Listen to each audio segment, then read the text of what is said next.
Сәлем достар, Оңай каналына қош келдіңіздер. Бүгін біз сіздермен адамдар арасында кеңінен таралған проблемалардың бірі темекі шегуді тастау туралы айтамыз. Егер сіз немесе сіздің досыңыз осы жағдайды басыңыздан кешірсеңіз, немесе сіз темекі шегуді тастағыңыз келсе, осы видеоны жалғастырып көруіңізді сұраймыз. Ал кеттік достар, темекі шегуді тастауға көмектесетін 10 кеңес. Бірінші кеңес: шылым шегуден бас тартуыңызға не себеп болғанын анықтаңыз. Мықты мотивация алу үшін темекіні тастаудың күшті жеке себебі қажет. Бұл сіздің отбасыңызды пассивті темекі шегуден қорғау үшін жасалуы мүмкін.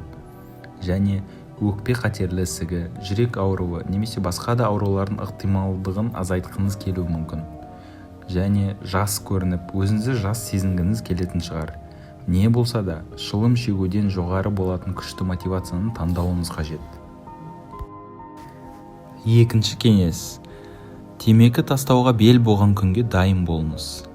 Бұл жерде темекіні жай ғана тастаудан гөрі ар жағында көп нәрсе бар. Темекі шегу бұл тәуелділік болғандықтан, ми никотинге тәуелді болады. Миға никотин жетіспегендіктен сіз сынудан өтесіз, яғни ломка дейді оны орысша. Сізге сол мезетте қолдау беретін жандармен алдын ала байланыс орнатыңыз.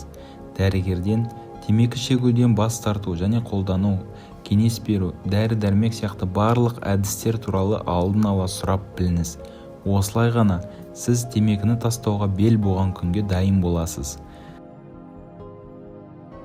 Үшінші кеңес: никотинді алмастыратын терапия туралы ойланыңыз. Темекіні тастаған кезде сіз тәуелді болған никотинді қолданбау сізді бас ауруына, көңіл күйіңізге әсер етуі немесе энергияңызды бұзуы мүмкін. Біреу ғана тарта қояйын деген ойлар басыңыздан кетпейтін болады. Ал никотинді алмастыратын терапия бұл ойларды болдырмайды. Зерттеулер көрсеткендей, никотин сағызы, лозингтер және патчтар темекі шегуден бас тарту бағдарламасына қатысқан кезде сіздің жетістікке жету мүмкіндігіңізді 2-3 есе арттырады. Төртінші кеңес: алдын ала рецепт таблеткалар туралы көбірек біліңіз. Дәрі-дәрмектер темекі шегуге деген құштарлықты тежеуі мүмкін. Сонымен қатар, егер де сіз әлі темекі шегетін болсаңыз, сіз темекі шеккен сайын никотиннен аз қанағаттану беретін дәрілер де бар. Осы жағдайда дәрі-дәрмектерді таңдасаңыз, өте мұқият болғаны жөн. Себебі басқа дәрі-дәрмектер депрессия немесе концентрацияның жоғалуы сияқты проблемаларға алып келуі мүмкін. Бесінші кеңес: өзіңіздің жақындарыңызға сенім артыңыз. Достарыңызға, отбасыңызға және басқа жақын адамдарыңызға темекіні тастағыңыз келетінін айтыңыз. Бұлар сізді әрі қарай осы жолда жүруіңізге көмектеседі. Әсіресе сіз бұл мақсаттан бас тартып берілер кезде олардың көмегі өте қажет. Сондай-ақ, сіз өзіңіз сияқты осы жолда жүрген жандармен қолдау тобына қосыла аласыз. Темекі шегуден бас тарту стратегиясын анықтауға және ұстануға көмектесетін кеңес беру түрі мінез-құлық терапиясы деп аталады. Бұл жерде бірнеше сессия шылым тастауға көмектесе алады. Алтыншы кеңес: өзіңізге үзіліс, демалыс беріңіз. Адамдардың темекі шегуінің бір себебі никотин оларға демалуға көмектеседі. Темекіні тастағаннан кейін сізге демалудың жаңа тәсілдері қажет болады. Оның көптеген нұсқалары бар. Сіз бұл шығаруға, сүйікті музыкаңызды тыңдауға, достарыңызбен сөйлесуге, массаж алуға немесе басқа да хоббиларыңызға уақыт табуға өзіңізді үйрете аласыз. Бұл жерде маңыздысы, темекі шегуді тоқтатқаннан кейін алғашқы бірнеше апта ішінде стресстік жағдайлардан мүлдем аулақ болуға тырысыңыз. Жетінші кеңес: алкогольден және басқа да триггерлерден аулақ болыңыз. Сіз алкоголь ішкен кезде сізге шылым шегуге болмайды деген өз мақсатыңызды ұстану өте қиын. Сондықтан, темекіні бірінші рет тастаған кезде алкогольді шектеуге тырысыңыз. Сол сияқты, егер сіз кофе ішкен кезде жиі темекі шегетін болсаңыз, бірнеше апта бойы шайға ауыстырсаңыз болады.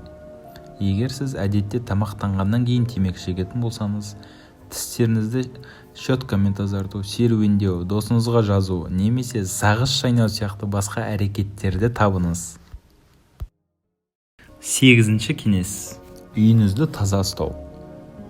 Соңғы темекіні шегіп, барлық күл мен оттықтарды лақтырып тастаңыз. Түтін иісі бар кез келген киімді жуып, кілемдерді және төсеніштерді тазалаңыз.